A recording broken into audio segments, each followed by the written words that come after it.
मेरे प्यारे बच्चों, मेरे प्यारे विद्यार्थियों, मेरे प्यारे दोस्तों, आप लोगों का मेरे YouTube channel world education family में तहे दिल से स्वागत है।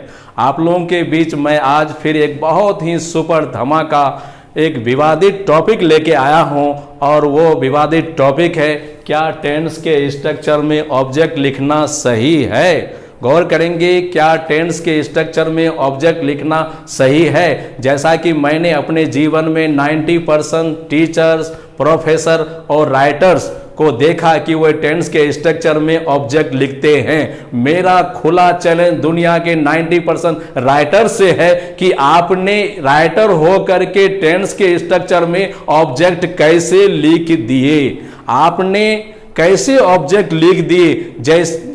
जैसा कि टेंस के स्ट्रक्चर में तो ऑब्जेक्ट होता ही नहीं है और मैं इसका पूरा क्लियर कंसेप्ट इस वीडियो के माध्यम से दूंगा।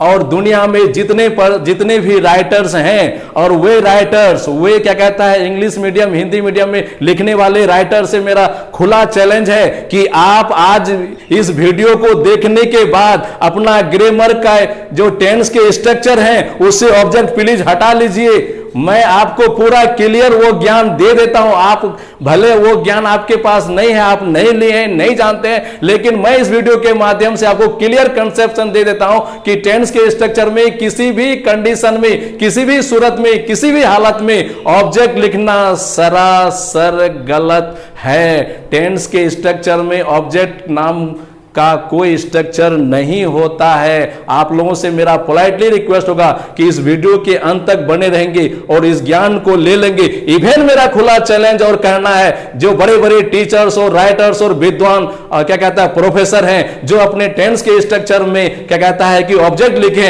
आप लोग भी इस वीडियो को बड़ा गौर से देखेंगे कि आपने ऑब्जेक्ट कैसे लिख दिए और ऑब्जेक्ट लिख करके आपने कितना बड़ा गलती ग्रामर में किए हैं। और आपसे सवाल भी पूछा जाएगा कि आप ग्रामर क्या जानते और कैसे जानते। जैसे मेरा एक नंबर का कहना है कि क्या टेंस के स्ट्रक्चर में ऑब्जेक्ट लिखना सही है, तो मैंने एक नंबर बताया सही नहीं है। टेंस के ऑब्जेक्ट में, टेंस में ऑब्जेक्ट कह के कोई स्ट्रक्चर नहीं होता है। गौर करेंगे, टेंस के स्ट्रक्चर में ऑब्जेक्ट नहीं होता है। टेंस में ऑब्जेक्ट कह के कोई स्ट्रक्चर नहीं होता है। क्यों? तो मैं इसको 3 पॉइंट में क्लियर कंसेप्ट आपको दे रहा हूं। व्हाई, क्यों? तो एक नंबर पॉइंट में हम लिखे हैं कि बिना ऑब्जेक्ट का क्लियर, कंप्लीट और मीनिंगफुल सेंटेंस बनते हैं। बिना ऑब्जेक्ट का क्लियर, कंप्लीट और मीनिंगफुल सेंटेंस बनते हैं। मीनिंगफुल मतलब अर्थदायक। जैसे हम लोग पढ़ते हैं वी रीड, इस सेंटेंस में कोई ऑब्जेक्ट नहीं है, but this is a clear, complete and meaningful sentence. चाहे कोई भी लैंग्वेज हो, इंग्लिश हो, हिंदी हो, उर्दू हो, बांग्ला हो, सभी लैंग्वेजेस में बिना ऑब्जेक्ट का लाखों और करोड़ों सेंटेंस बनते हैं और क्लियर, कंप्लीट और मीनिंगफुल सेंटेंस बनते हैं। अगर हम एक टीचर होके, प्रोफेसर होके, राइटर होकर के अगर टेंस का स्ट्रक्चर में, सिंपल प्रेजेंट टेंस का स्ट्रक्चर में लिख देते हैं सब्जेक्ट प्लस V1 या V5 प्लस ऑब्जेक्ट, तो आपके उस स्ट्रक्चर के अनुसार आप बताइए मुझे, वी रीड तो एक इनकम्प्लीट सेंटेंस हो जाएगा, जबकि वी रीड एक कंप्लीट सेंटेंस है। वह जाता है, ही गोज, कंप्लीट सेंटेंस। मैं पढ़ाता हूं, आई टीच, कंप्लीट सेंटेंस। पंखा घूमता है, the fan moves, complete sentence. और आप अपने टेंस के स्ट्रक्चर में ऑब्जेक्ट लिख के बैठे हैं, जबकि टेंस का स्ट्रक्चर में ऑब्जेक्ट का कोई स्ट्रक्चर ही नहीं होता है। अब दूसरा सुपर धमाका पॉइंट में सबको आएंगे कि कैसे और क्यों ये बड़े बड़े राइटर भी, 90% राइटर भी टेंस का स्ट्रक्चर में, एक इंग्लिश का राइटर होकर के, कैसे, मुझे बड़ा आश्चर्य लगता है कि कैसे एक राइटर होकर के टेंस का स्ट्रक्चर में ऑब्जेक्ट लिख देते हैं।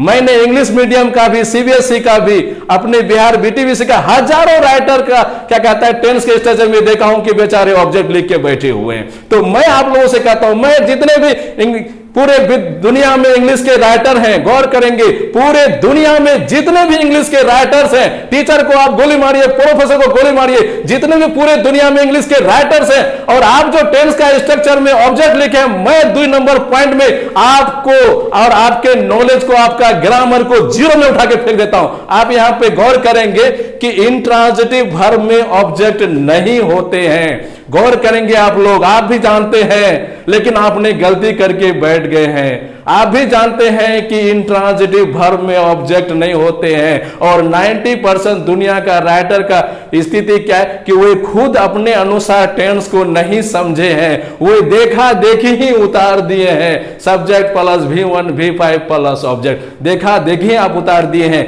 आपके पास अपना क्लियर कंसेप्ट नहीं है कि what is tense. Intransitive verb अकर्मक क्रिया में ऑब्जेक्ट नहीं होते हैं या नहीं होता है।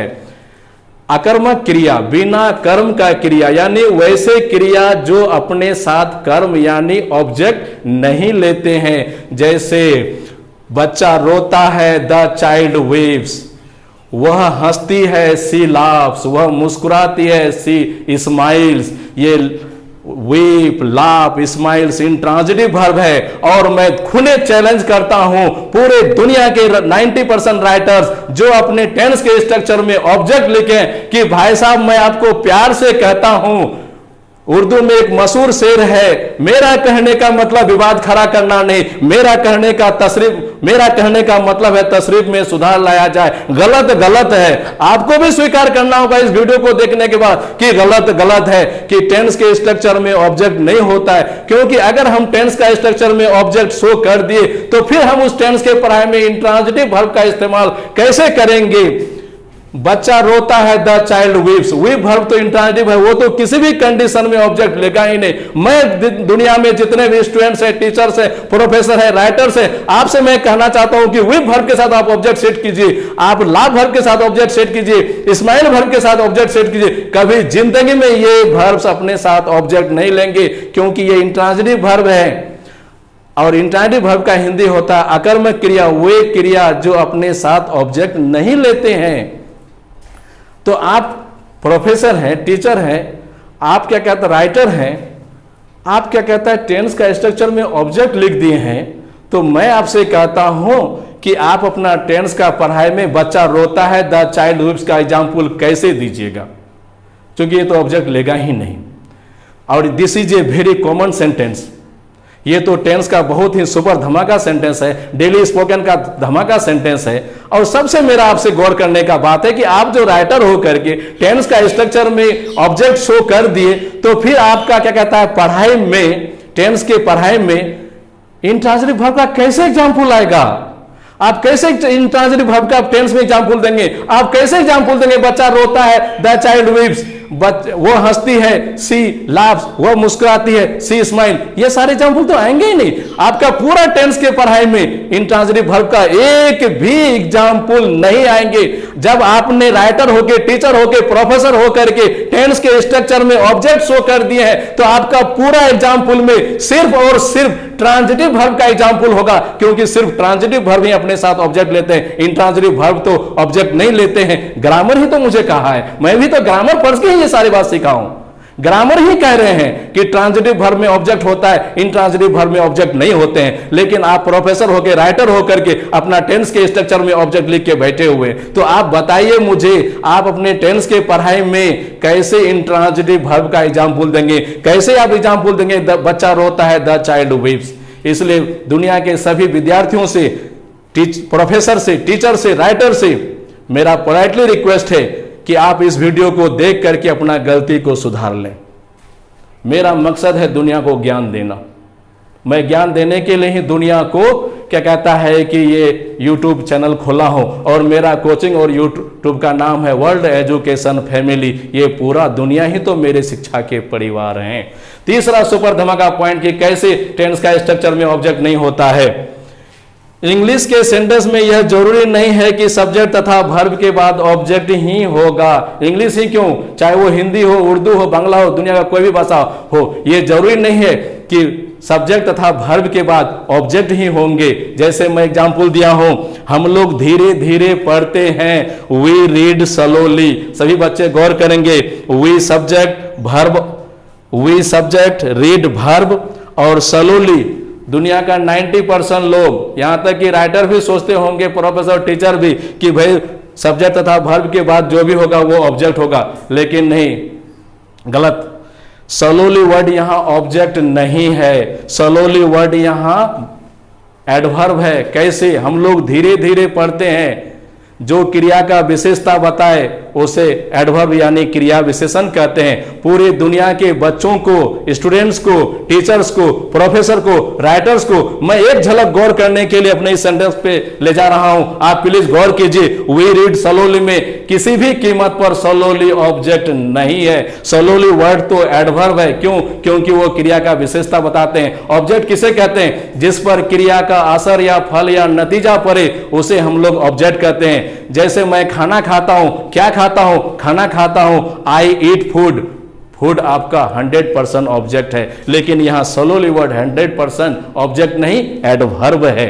फिर हम लोग थोड़ा एक टॉपिक में आ जाते हैं कि हम ऑब्जेक्ट का पता कैसे करेंगे। व्हाट और हुम के द्वारा सवाल करके हम ऑब्जेक्ट का पता लगाते हैं। जैसे क्या पढ़ाते हैं? इंग्लिश पढ़ाते हैं। किसको पढ़ाते हैं? बच्चे को पढ़ाते हैं। इसलिए टीच एक ट्रांजिटिव वर्ब है। तो व्हाट और हुम के द्वारा सवाल करने पर अगर ऑब्जेक्ट मिल जाए तो वह एक ट्रांजिटिव वर्ब, और व्हाट और हुम के द्वारा सवाल करने पर अगर ऑब्जेक्ट नहीं मिले तो इंट्रांजिटिव वर्ब। फिर मैं दुनिया के सभी स्टूडेंट्स को, टीचर्स को, विद्वान को, प्रोफेसर को, राइटर को एक झलक वीप और लाफ भर में ले जाता हूं कि क्या रोते हैं? कभी जिंदगी में ऑब्जेक्ट नहीं आएगा।